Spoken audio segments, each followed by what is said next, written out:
E aí, pessoal, quem está na jornada do concurso ENAC sabe muito bem. Tem uns temas de direito administrativo que são verdadeiros quebra-cabeças, né? Bom, hoje a gente vai acender a luz em dois dos mais importantes: a estrutura da administração pública e a responsabilidade civil do Estado. A nossa missão aqui é simples: desmontar cada peça, cada detalhe, para que na hora da prova a confiança esteja lá em cima. E para guiar a gente nessa jornada, a gente parte de uma fonte que é referência. Todo o nosso bate-papo de hoje é baseado no caderno de estudos número 14 do professor Dr. Marcelo Lessa, que é o idealizador e mentor do projeto ENAC Turbo, ou seja, estamos com um material feito sob medida para aprovação. Vamos ser sinceros, dominar cada cantinho do direito administrativo pode ser meio assustador. É uma área cheia de pormenores, daquelas famosas pegadinhas de prova que levam embora pontos preciosos. Mas o nosso objetivo aqui é exatamente esse: pegar o que é complexo e deixar simples, pegar o que é confuso e deixar tudo às claras. Então, tá aqui o nosso roteiro, o nosso mapa. A gente começa com o básico, os fundamentos da organização do Estado. Depois, a gente avança para as entidades da administração indireta. Mergulha de cabeça na responsabilidade objetiva, analisa uns cenários bem específicos e, no final, fecha com aquela síntese matadora, focada no que a prova vai cobrar. Bora lá! Começando pela primeira parte, organização fundamental do Estado. Pensa o seguinte: para entender como o Estado age e como ele responde pelos seus atos, a gente primeiro precisa entender como ele é montado. É como a fundação de um prédio, sabe? Se a base aqui não for sólida, todo o resto pode desabar. E aqui já temos dois conceitos que são a alma do negócio e que as bancas, olha, adoram confundir. Dá uma olhada aí no slide. À esquerda, a desconcentração. A dica de ouro é focar no CO, de criar órgãos. É uma arrumação interna dentro da mesma pessoa jurídica. E a palavra-chave é hierarquia. Pensa nos ministérios dentro da União, por exemplo. Já do outro lado, a descentralização. Aqui o C é de criar entidades. A tarefa é transferida para outra pessoa jurídica, uma entidade autônoma. E a relação não é de chefe subordinado, mas de supervisão, de tutela. Fica a dica. Agora, uma pergunta-chave: como é que a ação de uma pessoa, um agente público, vira a ação do Estado inteiro? A resposta está na teoria do órgão. É como se o agente fosse a mão e o Estado fosse o corpo. A mão não age sozinha, né? Ela executa a vontade do corpo. É a mesma lógica. A vontade do agente é imputada direto ao Estado. O que ele faz, na verdade, é o Estado quem está fazendo. Guarda isso porque essa ideia é a base de toda a discussão sobre responsabilidade. Ok, então se os órgãos são tipo partes do Estado, eles não podem processar ninguém, certo? Em regra, é isso mesmo. Mas sempre tem um mais, né? E aqui vem uma exceção que despenca em prova, a tal da personalidade judiciária. Imagina que o governo do Estado não repassou o orçamento para a Assembleia Legislativa.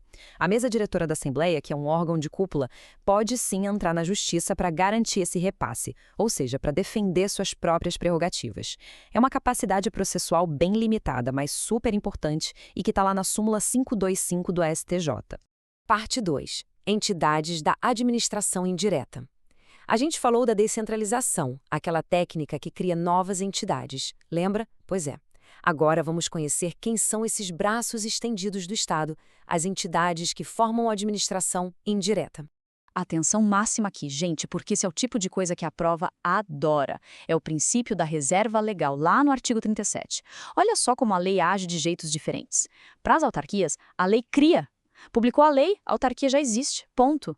Agora, para empresas públicas, sociedades de economia mista e fundações, a lei só autoriza. É como dar um sinal verde, sabe? Elas só nascem de verdade depois que os seus atos constitutivos são registrados.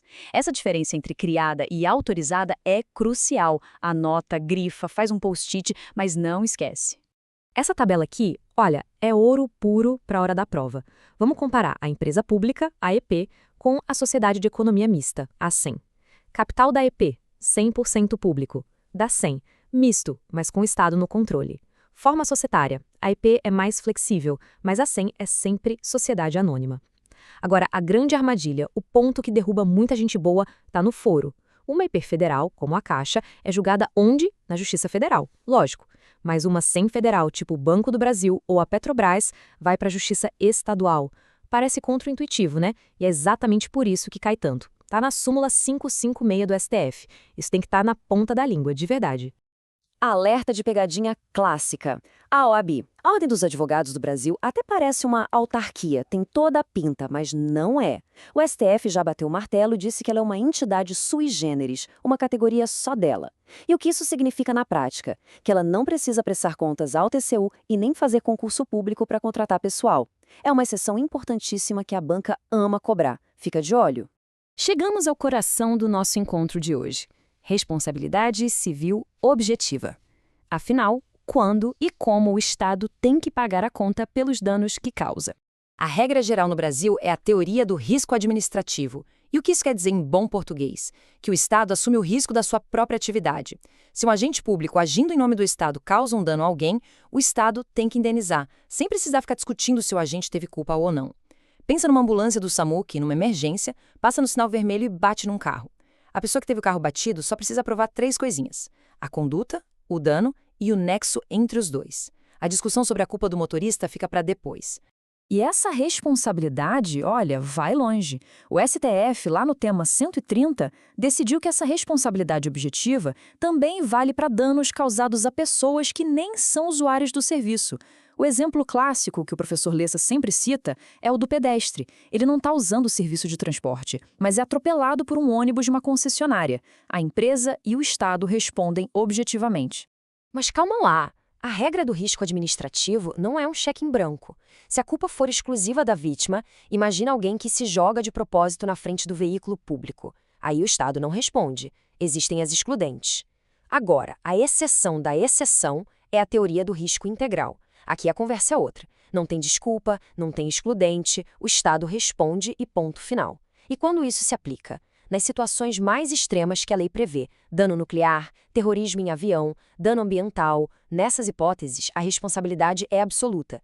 Tudo bem, agora vamos afunilar. Vamos analisar alguns cenários específicos que são justamente os pontos que as provas mais gostam de explorar e que exigem atenção redobrada. E quando o problema é o que o Estado deixou de fazer, quando ele se omite? Bom, a resposta é: depende do tipo de omissão. Se for uma missão genérica, tipo um dever geral de cuidar das ruas e um carro cai num buraco, a responsabilidade é subjetiva. Precisa provar que o Estado foi negligente. Agora, se for uma omissão específica, a história muda. Aqui, o Estado tinha um dever direto, concreto, de proteger alguém.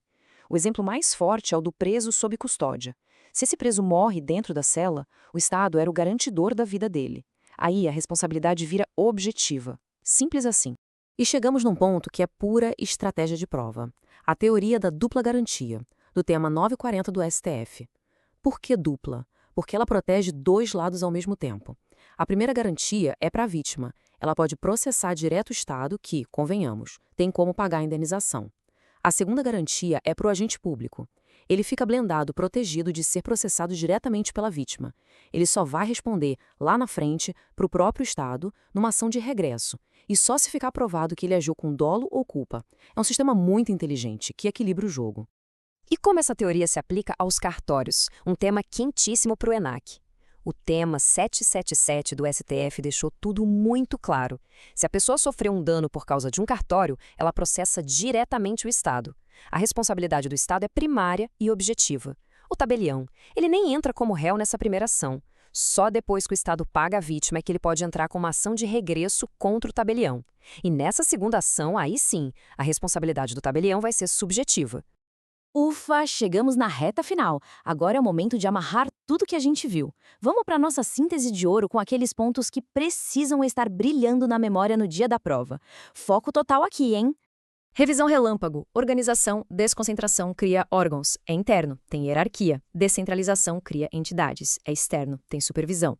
Autarquia é criada por lei. Empresa pública e sociedade de economia mista são autorizadas por lei. Pegou? E sobre responsabilidade, a regra é a responsabilidade objetiva, com base no risco administrativo. Lembra da dupla garantia, tema 940. Vítima processa o Estado e o Estado depois se vira com o agente. E como isso se aplica a cartórios, no tema 777, o Estado responde primeiro e objetivamente, o tabelião responde depois e subjetivamente na ação de regresso. Fechou? E para fechar, fica uma reflexão. A responsabilidade do Estado é só um caminho de mão única para pagar a indenização? Ou é, na verdade, um sistema complexo de garantias que tenta proteger todo mundo que está envolvido? Entender essa balança é a chave para dominar o tema de vez.